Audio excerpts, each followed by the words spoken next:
Youth Congress വ്യാജ തിരിച്ചറിയൽ card കേസിൽ വ്യാപക പരിശോധനയുമായി ക്രൈംബ്രാഞ്ച്. പരിശോധനയിൽ മൊബൈൽ ഫോൺ പിടിച്ചെടുത്തു.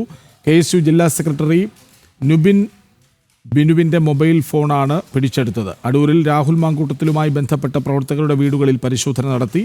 കേസിൽ ചോദ്യം ചെയ്യലിന് ഹാജരാകാൻ രാഹുലിനെ ക്രൈംബ്രാഞ്ച് നേരത്തെ നോട്ടീസ് നൽകിയിരുന്നു. തിരുവനന്തപുരത്തു നിന്നുള്ള ക്രൈംബ്രാഞ്ച് സംഘം 2 സംഘങ്ങളായി തിരിഞ്ഞുകൊണ്ടാണ് അടൂരും ഏഴംകുളം കേന്ദ്രീകരിച്ചുകൊണ്ടുള്ള പരിശോധന രാവിലെ 10 മണി മുതൽ നടത്തുന്നത്.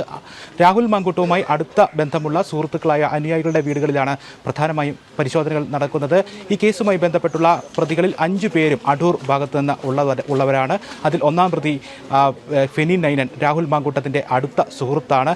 ഈ സംഘടനാ തെരഞ്ഞെടുപ്പുമായി ബന്ധപ്പെട്ട മുൻപ് നടന്ന ചില പ്രവർത്തനങ്ങൾ, അതിൻ്റെ രജിസ്റ്ററുകൾ, രേഖകൾ, ഇക്കാര്യങ്ങളൊക്കെയാണ് അന്ന് നേതൃനിരയിലുണ്ടായിരുന്നത്. ഇതിൻ്റെ പ്രവർത്തനവുമായി ബന്ധപ്പെട്ട പ്രവർത്തിച്ചിരുന്ന ആളുകളുടെ നേതൃനിരയിൽ ഇല്ലാത്ത എന്നാൽ ഈ സംഘടനാ ഭാരവാഹി തെരഞ്ഞെടുപ്പുമായി ബന്ധപ്പെട്ട് അടുത്ത് പ്രവർത്തിച്ച ചില പ്രവർത്തകരുടെ വീടുകളിലാണ് ഇപ്പോൾ പരിശോധനകൾ വ്യാപകമായി നടത്തിക്കൊണ്ടിരിക്കുന്നത്. ഇപ്പോൾ 5 പ്രവർത്തകരുടെ വീടുകളിൽ ഇതിനോടകം തന്നെ ക്രൈംബ്രാഞ്ച് സംഘം അന്വേഷണം നടത്തിയിട്ടുണ്ട്. ചില ഫോൺ രേഖകളടക്കം പോലീസ് പിടിച്ചെടുത്തു.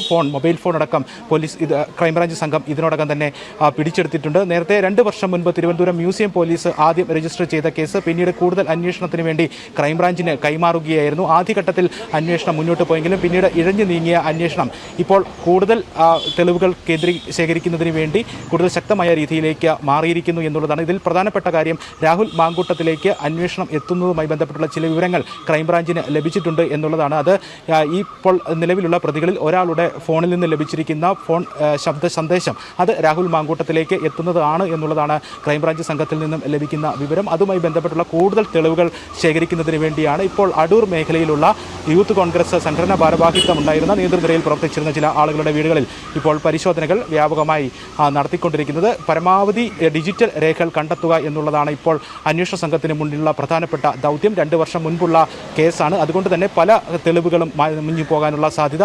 അതിൽ നിന്നും പരമാവധി ഡിജിറ്റൽ തെളിവുകൾ കണ്ടെടുത്തുകൊണ്ട് അന്വേഷണം കൂടുതൽ കാര്യക്ഷമമാക്കാനുള്ള ഒരു ദൗത്യമാണ് അന്വേഷണ സംഘത്തിന് മുന്നിൽ ഉള്ളത്. കൂടുതൽ തെളിവുകൾ ലഭിച്ചാൽ, കൂടുതൽ ക്രമക്കേടുമായി ബന്ധപ്പെട്ടുള്ള കൂടുതൽ വിശദാംശങ്ങൾ ലഭിച്ചാൽ അന്വേഷണത്തിന് വേണ്ടി, മൊഴിയെടുപ്പിന് വേണ്ടി രാഹുൽ മാങ്കൂട്ടത്തിന് ഞാനിപ്പോൾ നിൽക്കുന്ന അടൂർ നെല്ലിമുകളിലെ വീട്ടിലേക്കും ക്രൈംബ്രാഞ്ച് സംഘം എത്താനുള്ള ഒരു സാധ്യതയും ഉണ്ട്. എന്തായാലും നാളെ അന്വേഷണവുമായി ബന്ധപ്പെട്ടുള്ള മൊഴിയെടുക്കലിന് ഹാജരാകാൻ രാഹുൽ മാങ്കൂട്ടത്തിന് ക്രൈംബ്രാഞ്ച് സംഘം നോട്ടീസ് നൽകിയിട്ടുണ്ട് എന്ന് ക്രൈംബ്രാഞ്ചുമായി ബന്ധപ്പെട്ട് വിവരങ്ങൾ ലഭിക്കുന്നു. പക്ഷേ അപ്പോഴും രാഹുൽ മാങ്കൂട്ടവുമായി ബന്ധപ്പെട്ട അടുത്ത വൃത്തങ്ങളിൽ നിന്നും അങ്ങനെ ഒരു നോട്ടീസ് ലഭിച്ചിട്ടില്ല. നാളെ അന്വേഷണത്തിൻ്റെ ഭാഗമായി ചോദ്യം ചെയ്യലിന് ഹാജരാകേണ്ടതില്ല എന്നുള്ളതാണ് രാഹുൽ മാങ്കൂട്ടവുമായി ബന്ധപ്പെട്ട അടുത്ത വൃത്തങ്ങളിൽ നിന്ന് അപ്പോഴും ലഭിക്കുന്ന വിവരം. എന്തായാലും കൂടുതൽ അന്വേഷണങ്ങൾ കാര്യക്ഷമമായി തന്നെ ഈ വ്യാജ ID കാർഡുമായി ബന്ധപ്പെട്ട് മുന്നോട്ട് പോകുന്നു. അതിൽ 5 പേർ രാഹുൽ മാങ്കൂട്ടവുമായി ബന്ധപ്പെട്ട അടുത്ത സുഹൃത്തുക്കളായിട്ടുള്ള അടൂർ സ്വദേശികളാണ്. ഇവരുടെ വീടുകളിൽ വ്യാപകമായ പരിശോധനകൾ നടക്കുന്നു. കൂടുതൽ തെളിവുകൾ ശേഖരിച്ചെടുക്കുക, അത് ഡിജിറ്റൽ തെളിവുകൾ ശേഖരിച്ചെടുക്കുക എന്നുള്ളതാണ് അന്വേഷണ സംഘത്തിന് മുന്നിലുള്ള പ്രധാനപ്പെട്ട ദൗത്യം.